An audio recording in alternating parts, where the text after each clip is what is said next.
Hi again, and welcome to part two of our HubDoc tutorial. What we will be talking about in this video is how the tabs work in HubDoc.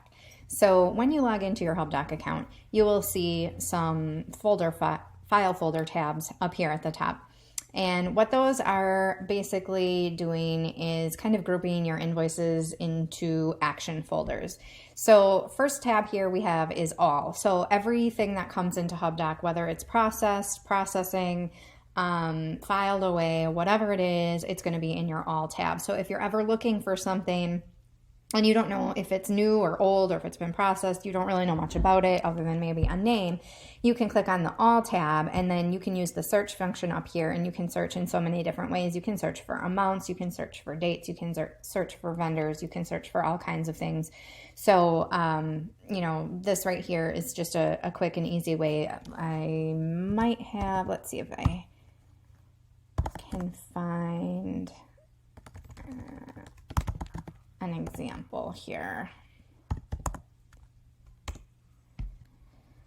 Okay, so here's an example. Say I was looking for, I knew I had ordered cookies from somewhere at one time as an employee gift, but I couldn't quite remember the name of the vendor or whatever, but I could remember Cheryl's in my head. I can search that and then, it finds those invoices for me.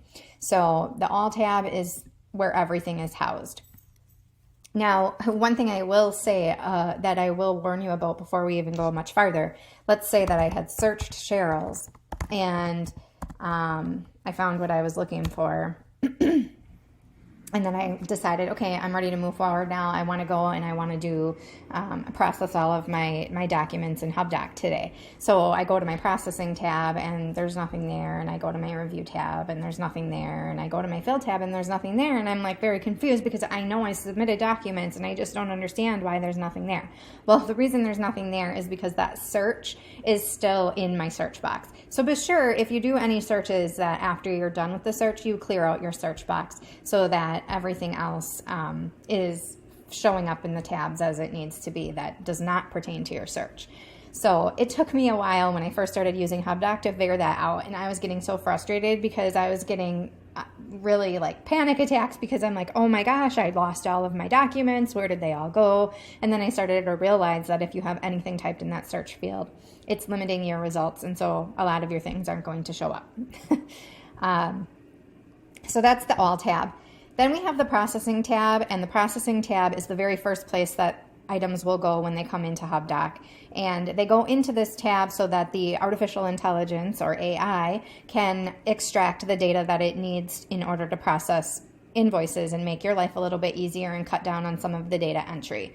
So it's looking for vendor name, it's looking for a date, it's looking for an amount, and it's pulling that information out for you ahead of time so that it's ready to go.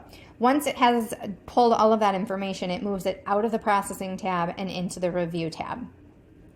So the Review tab, anything that's in here means that HubDoc was able to extract data, at least to the best of its ability, and it's ready for you to review and process further. So whether that means just archiving it into a file cabinet or integrating it with some type of accounting software like Xero or QuickBooks Online, it's in the tab ready for you to do those actions. And if you click over here on the right-hand side where it says Edit Document, it's going to show you what information it extracted. So what I want you to understand a little bit about this is that the information in this upper section right here, think of that as your filing system. So everything that you're filling in the details of here is like deciding how this particular document is going to get filed for later reference. So you're going to choose the document type here, whether it's an invoice or a statement, a report, a receipt, whatever.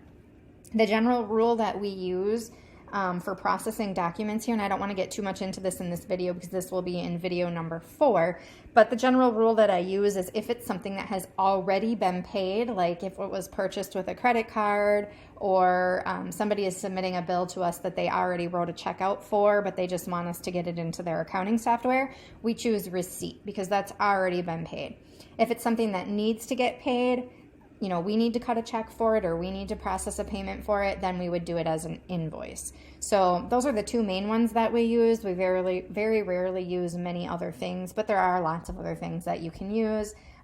Just scrolling down the list here. One thing to understand is this invoice up here is for accounts payable. So this would be an invoice that you need to pay in your organization. And down here, this invoice with the AR after it means accounts receivable. That would be a customer invoice, which HubDoc doesn't really support those, and they don't integrate into accounting software. And we don't use that feature at all in HubDoc, but you may find a use for it. So that is an option for you if you do want to archive customer invoices in here.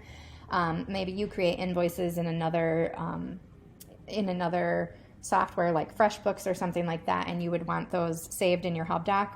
Then maybe you would use that item then.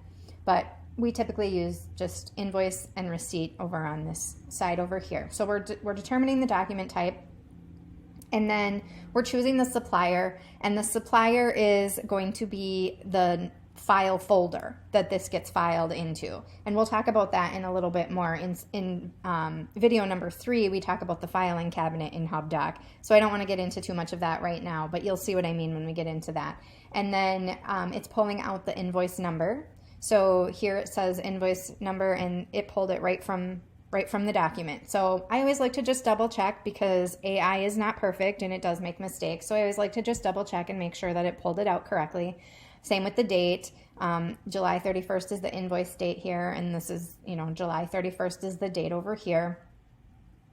If it is an invoice and you need to enter a due date, you would enter that here, and then it's pulling out the amount of $33.67. Again, I always just review, double check, make sure it pulled the right amount, because sometimes if there are multiple amounts, like maybe it has the original balance and then it shows amount received because you made a partial payment, and then it shows a remaining balance, it doesn't always pull the right number. So just making sure that it's got the right number there.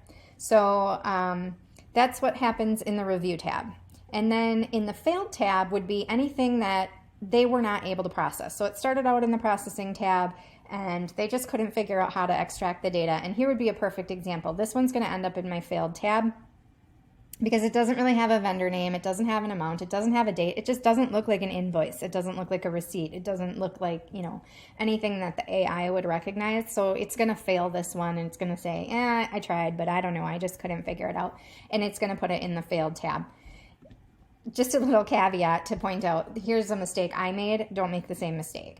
So I went to Office Max and I bought something, and then it asks, do you want to have the receipt emailed to you? And I was like, ooh, this is delightful. I'm going to have the receipt emailed to my HubDoc directly so that I don't have to mess around with it. It's just going to show up in HubDoc for me. And so I put in my HubDoc email address, and now all of these marketing materials, and I swear there are like 7 of them a week, come into my HubDoc account, which I don't want any of them, and I haven't been able to figure out a way to stop them from coming in either, because it's not associated with a regular email address where I can click on subscribe. This is just a document, so I can't click on subscribe here.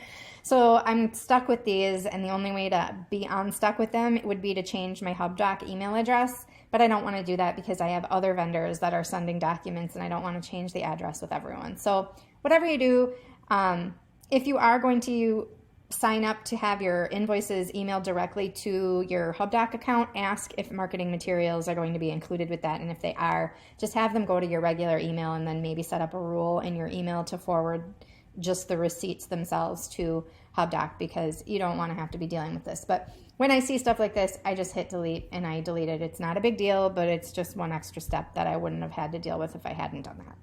So that's the failed tab. And then I also wanted to point out, and I failed to mention it when I was in the all tab before, but probably because I hadn't gone through the other tabs. But when you're in the all tab, you can also see kind of the status of things. So when they have a green check mark, that means that this has been processed, that somebody has taken care of it, they've done their review, and they've put it into the filing cabinet. So it's basically filed, it's done.